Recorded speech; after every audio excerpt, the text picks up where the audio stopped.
Pour le remplissage effectué, on va essayer d'aller dans la régule et de mettre la pompe en fonctionnement à 100%. Alors pour bien faire, il faut utiliser la régule. Alors cette régule, elle est simple. Dès que vous la mettez en route, vous voyez TC. Ça, c'est la température capteur. Alors c'est intéressant toujours pour le client de voir sa température capteur. C'est la sonde S1. La sonde S2, en fait, c'est la température en bas de ballon. Celle qui permet de faire justement entre T, C et TR, vous avez votre delta T, que je vous ai expliqué, hein, qui vous permet d'activer votre pompe ou pas, si votre delta T est de 6, supérieur à 6. D'accord? Ensuite, vous avez une THR. La THR, c'est la sonde que vous avez en fait sur la résistance électrique. C'est la sonde S3. D'accord? Si elle vous indique une température en dessous, par exemple de la 55 degrés, parce que c'est la température de consigne que vous avez en résistance, alors la résistance électrique va se mettre en route. Ok? Voilà. Ça, c'est important. Le PC, il est à 0. Pourquoi? Parce que la pompe ne tourne pas du tout. Nous, on va essayer de la faire tourner à 100% de manière à 1. Dégazer, 2. Régler le débit maxi de l'installation. Ensuite, on a des totaliseurs d'heures de fonctionnement. Alors, quand vous voyez HP1, en fait, c'est le nombre d'heures de fonctionnement de la pompe solaire.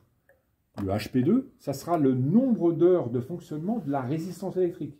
Ça vous permettra aussi de dire, par rapport au client, si vous faites de la maintenance, de dire, ben, ça a fonctionné tant d'heures à 2,3 kW. Et ben, vous pouvez calculer une énergie dépensée sur une année. Le kilowattheure, ça, c'est ce que vous allez produire au niveau solaire. Vous avez un programme à l'intérieur de la régule qui vous permet, en fonction d'un delta T, un débit et d'une chaleur massique, la chaleur massique étant donnée pour le fluide porteur, de calculer une énergie produite par le solaire. Une énergie en kilowatts ou en mégawattheure, bien sûr, si vous dépassez les 1000 kWh. Et l'heure. Voilà, le niveau utilisateur s'arrête à l'heure. L'heure, pour vous, c'est très important, il faudra la régler. Pourquoi? Parce que vous allez, à un moment donné, utiliser un programme horaire en nocturne qui commence à 18h30. Si vous n'avez pas mis l'heure, vous êtes perdu. La régula va être perdue, c'est-à-dire elle peut se mettre en route au cours de la journée. Donc, la première chose à régler, c'est l'heure. Il est quelle heure? Il est 16h30. Il faudra marquer 16h30. Pour marquer 16h30, vous allez appuyer sur le milieu, ici. Vous allez augmenter.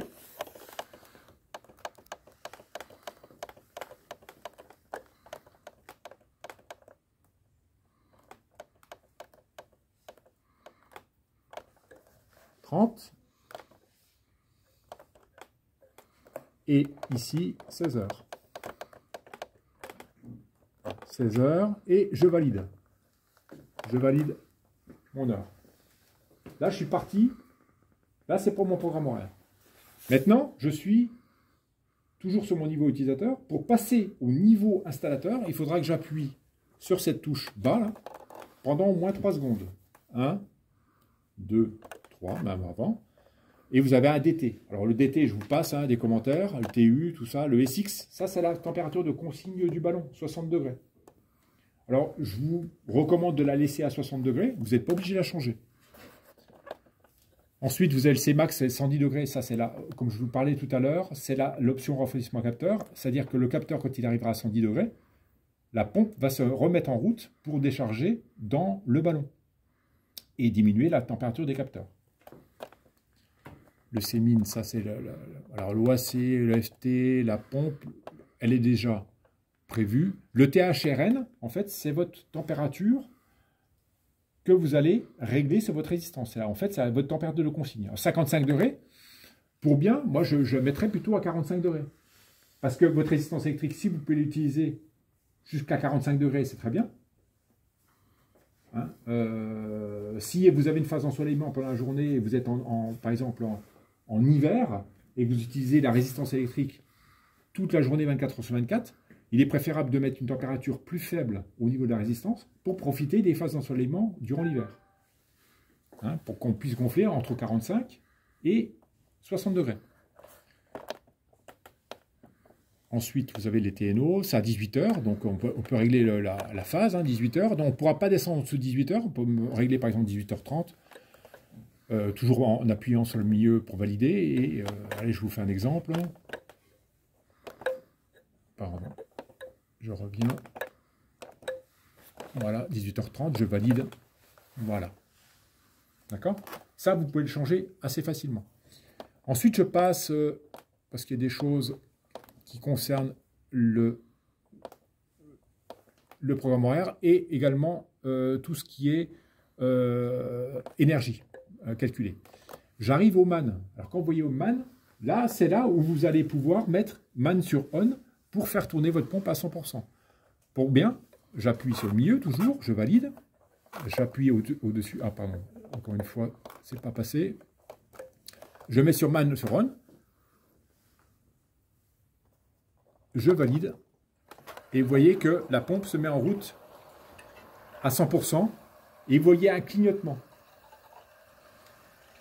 Dès que vous avez un clignotement sur la régulation, ça veut dire qu'il y a quelque chose qui se passe qui n'est pas normal. Clignotement rouge. C'est normal, vous êtes en manuel. Vous voyez, vous entendez un peu l'air qu'il y a dans l'installation? C'est énorme l'air qu'il y a dans l'installation. Donc, on va faire tourner à 100% dans les capteurs. On va essayer de purger au maximum, de dégazer au maximum sur le dégazeur ici. Et tout à l'heure, on purgera. En attendant de purger, on peut laisser ça pendant une demi-heure. En attendant, on pourra donc régler notre débitmètre. Alors, on avait dit 1,3,5. On peut régler à 2. Qu'est-ce qu'on va faire ici? Et ici, je vais créer un frein de manière à ce que, ici, mon débitmètre puisse descendre, mon flotteur puisse descendre à peu près vers 2. Voilà. Vous voyez le débitmètre?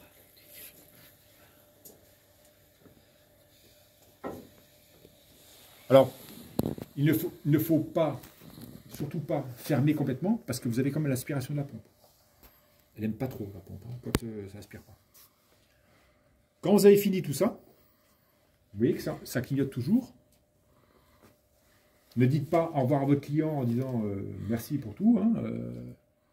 Surtout, mettez en automatique, c'est-à-dire, je reviens en arrière.